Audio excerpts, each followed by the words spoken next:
dan ini teman saya Elisa Marsanda. dan satu lagi ada Mugni Hambali. Kami dari kelompok 2 Sistem dan jaringan telekomunikasi ingin membahas materi tentang teknologi switching dan terminal telekomunikasi. Selanjutnya ada teknologi switching. Secara umum, switching adalah suatu komponen jaringan komputer yang berfungsi untuk menghubungkan beberapa perangkat komputer agar dapat melakukan pertukaran paket, baik menerima, memproses, dan meneruskan data ke perangkat yang dituju.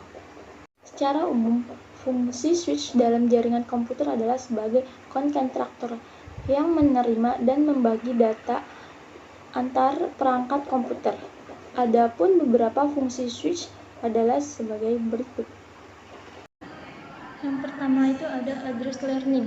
Switch mampu mencatat alamat MIC address dari suatu perangkat jaringan yang terhubung dengannya. Saat switch menerima data, switch akan mencatat MIC address pengirim dan mempelajari kemana data tersebut harus dikirim. Menyaring atau meneruskan data frame. Switch juga dapat menyaring dan meneruskan suatu paket data yang diterima ke alamat tujuan, ke alamat MIC address mana dan port berapa. Dengan begitu, maka proses pengiriman data tidak akan mengalami tabrakan. Yang kedua itu ada looping avoidance. Switch mampu mencegah terjadinya looping atau data hanya berputar pada port-port switch ketika data yang diterima tidak diketahui tujuannya. Data yang diterima dapat diteruskan ke alamat tujuan dengan cara memblok salah satu port yang terhubung dengan perangkat lainnya.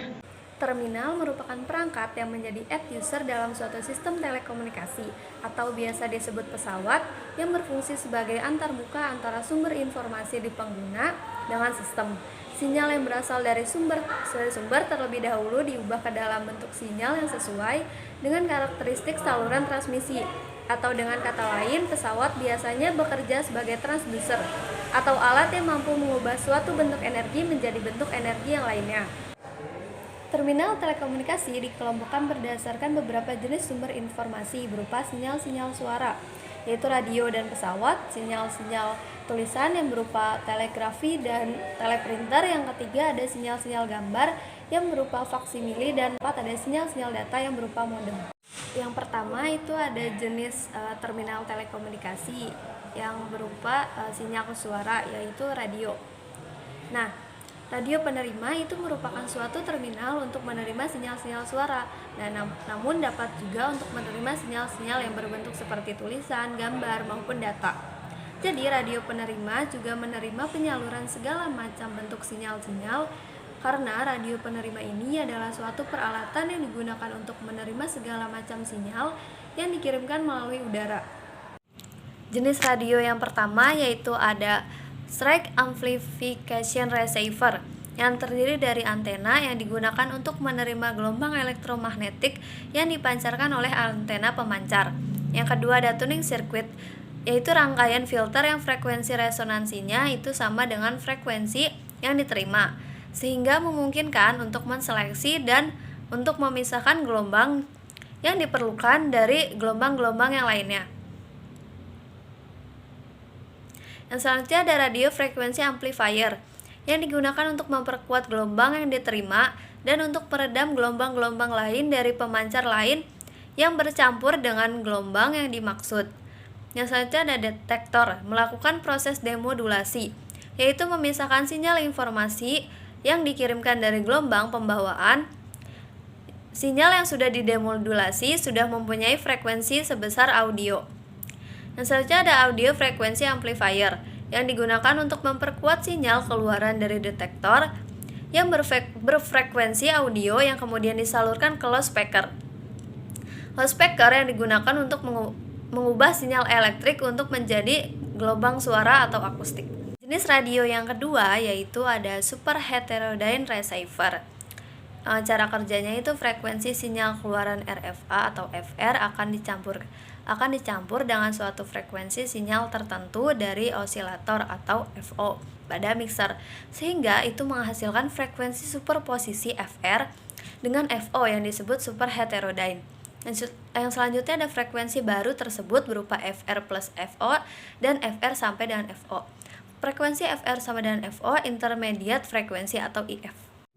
Yang selanjutnya itu masih dengan terminal telekomunikasi suara yang kedua, yaitu berupa telepon, yang merupakan suatu bentuk terminal yang digunakan untuk menerima dan mengirimkan sinyal suara, di mana pada sisi pengirim itu gelombang suaranya akan diubah menjadi gelombang listrik, yang selanjutnya akan dikirim atau ditransmisikan melalui suatu media transmisi, dan pada sisi penerima sinyal listrik tersebut diubah kembali menjadi gelombang suara.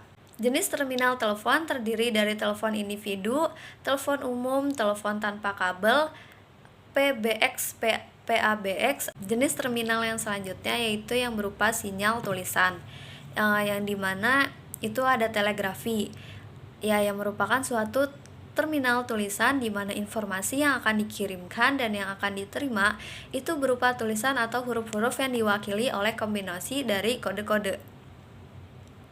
Nah, klasifikasi kode dari telegrafi ini ada Morse, yaitu titik dan garis, undulator plus, minus, dan nol, telegraf printing, 5 satuan, yaitu ada tiap karakter memiliki 5 elemen sinyal, yaitu ada 6 satuan yang digunakan di Jepang, ada 7 satuan.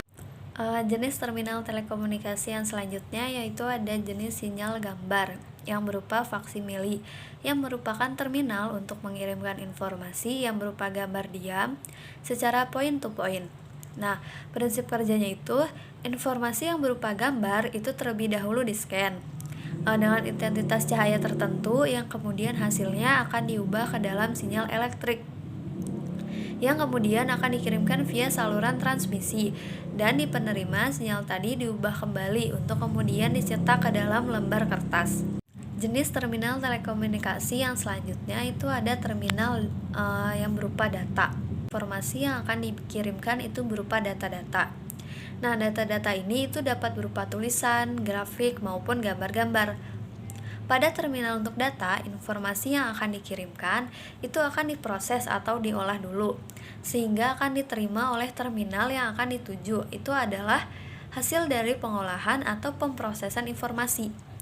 Pusat pengolahan data dapat disebut dengan komputer, di mana komputer sendiri itu terdiri dari mainstroke, adalah suatu ingatan utama, yaitu yang digunakan untuk menyimpan segala macam informasi yang diperlukan untuk mengolah data. Yang selanjutnya itu ada ingatan utama, ini dapat dibantu oleh ingatan tambahan yang disebut dengan auxiliary. Yang selanjutnya ada CPU, adalah otak dari sistem komputer ini, yaitu suatu alat yang digunakan untuk menghitung dan memproses informasi yang masuk maupun yang akan disimpan. Nah, yang selanjutnya ada kontrol unit, adalah suatu unit yang digunakan untuk mengatur atau mengendalikan kerurutan tugas di dalam sistem ini. Yang selanjutnya ada input atau output, ini adalah yang disebut sebagai terminal dari data. Oke, mungkin itu saja yang dapat disampaikan mengenai teknologi switching dan terminal telekomunikasi beserta pengertian dari teknologi switching, pengertian dasar switching, sistem switching, pengertian terminal telekomunikasi, jenis terminal telekomunikasi, beserta fungsi dari terminal telekomunikasi, dan juga perangkat dari terminal telekomunikasi.